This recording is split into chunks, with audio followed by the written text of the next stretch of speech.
Alright y'all, so here's an extra tip for you. It's currently June 6th. The bluegill are spawning. If you want big bass, post-spawn bass that are feeding up, look for the bluegill beds, and that's where they'll be. And the great thing about this recipe is it'll last in the fridge. It's good cold. Rarely can you get good cold fish, but this fish tastes really good cold too, so you can slap it on sandwiches or whatever, if you happen to have any leftovers.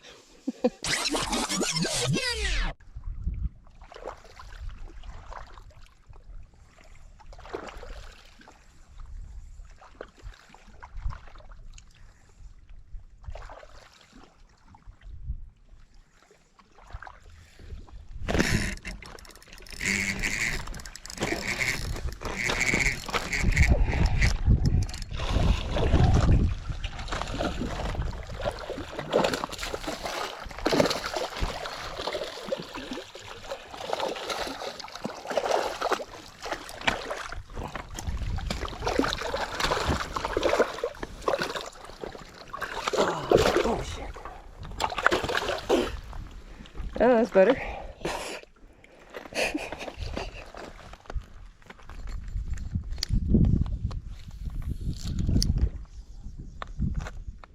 There's two right there.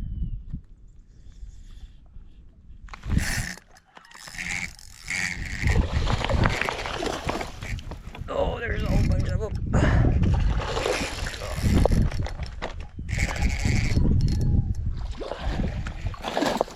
Oh, he just jumped out of the water. Oh, shit. Oh. Alright, there's two. That's dinner. That's all I wanted. Alright, so my first secret for the best tasting fish you'll ever stick in your mouth is it's got to be fresh fish, not frozen. That's not a secret. The secret is you need to bleed them. So they got to be alive. So you just take you a pair of snippers. Let me get you up here so you can see. You can use a knife too. It doesn't have to be snippers. You just go behind the gill plate here and you just cut through the gill.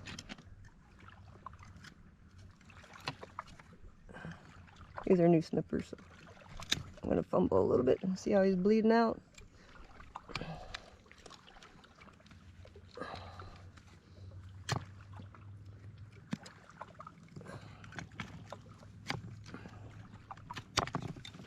On both sides.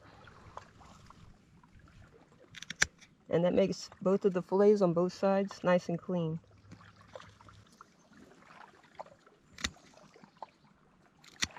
And put them back in the water.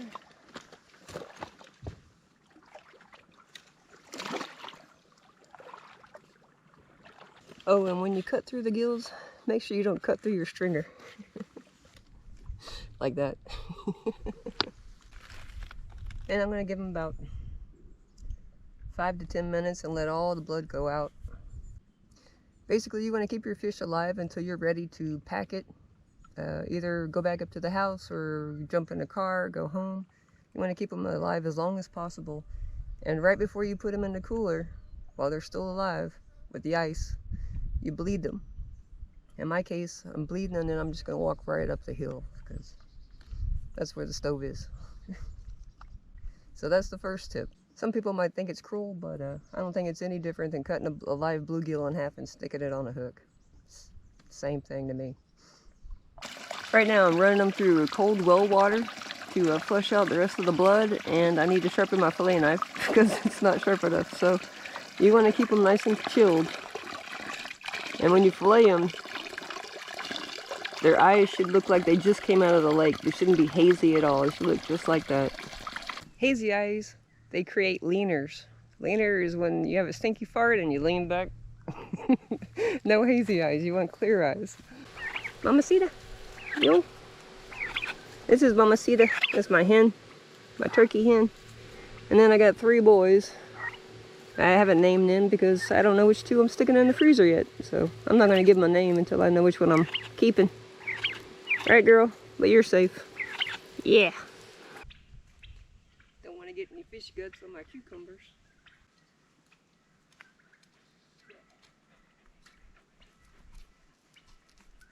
Alright guys, so now I'm going to show you how to make the best fish that your family is going to love you for. First step, you got to have a cold one. Sorry about the tight space. We're still cooking in the RV, so.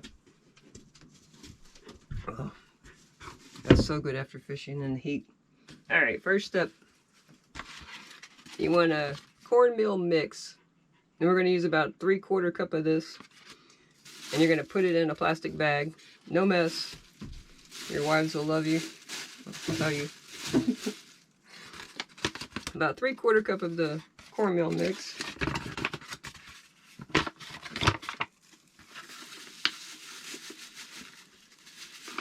I never measure anything.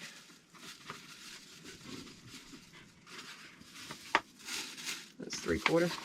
Next is going to be 1 tablespoon of cornstarch.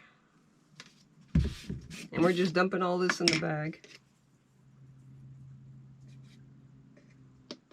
That's about a tablespoon. 1/4 teaspoon of baking powder. And 1/4 teaspoon of baking soda. The baking powder, baking soda, and cornstarch is what makes the fish very crispy. Next is granulated garlic. And I put a heaping tablespoon of granulated garlic. Next is granulated onion. Again, a big heaping tablespoon. A teaspoon of salt. A tablespoon of paprika. It does not have to be smoked, but paprika. And then if you like it spicy, I add a little bit of cayenne, about a 1/2 teaspoon of cayenne into it. But if you don't like spicy, then don't add the cayenne. I like it spicy. Take a sip because it's hot. And then you just mix it all together in your bag. Alright, so here's where the other secret comes in. One, do you see how white this fish is? There's no blood in it at all. There's a little bit of a bloodline, but there's no blood in it. It's a very clean fish. But, what was I saying? Oh, this is where the secret comes. First, you want to, this is not the secret. First, you want to pat it dry with paper towel. That's not a secret. But do you see how thick it is? I mean, it was a big fish, so you get a big fillet. The secret is to cut it. You make it thinner. You really don't want the fillets to be over 1/4 inch thick.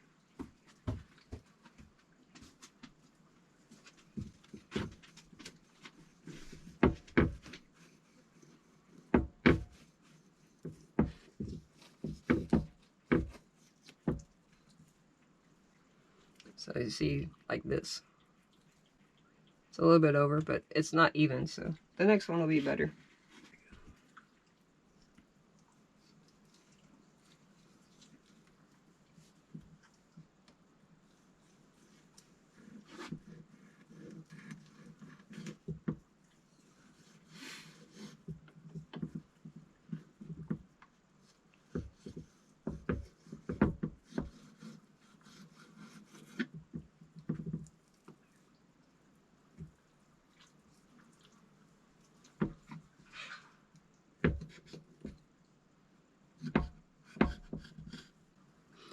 So you see, this is the thickness you're going for, about 1/4 inch.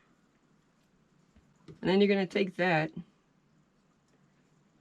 cut it into like a serving size piece, and then take your knife and just make serrated like a little score marks. And that adds to the crispiness. Yeah, cutting all the way through, you're just making score marks. And then that goes in the bag.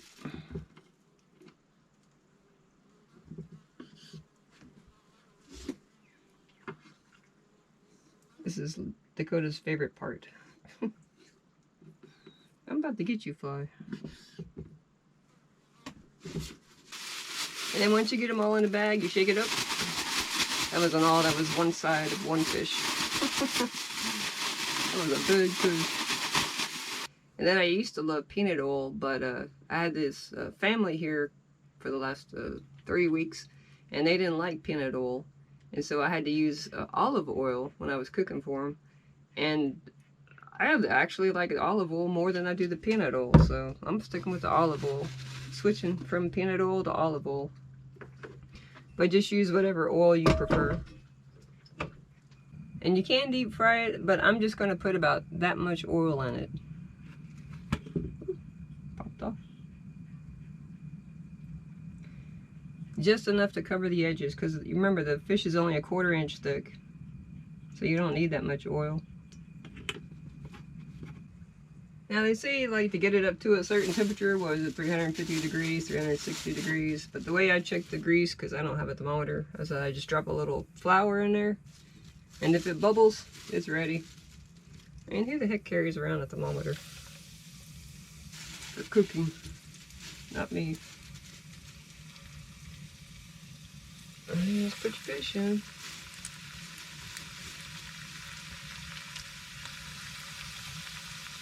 And then because it's so thin, it cooks really fast. And I need a plate.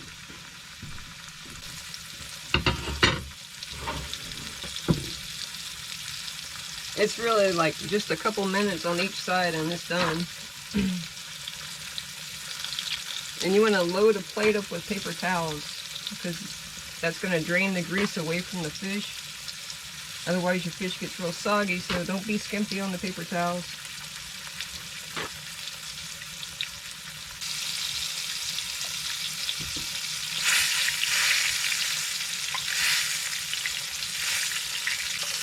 So by keeping the fish fresh, not freezing it, bleeding the fish, and then cutting it into thin strips, 1/4 inch thickness, and then giving it some score marks, and it makes all the difference in the world. Anybody will eat this fish. Even if they say they hate fish, they will eat this fish. I've seen it. So use this mix, prepare your fish this way, and y'all, the girl loves you. Just try it. I got a lot of fish to fry.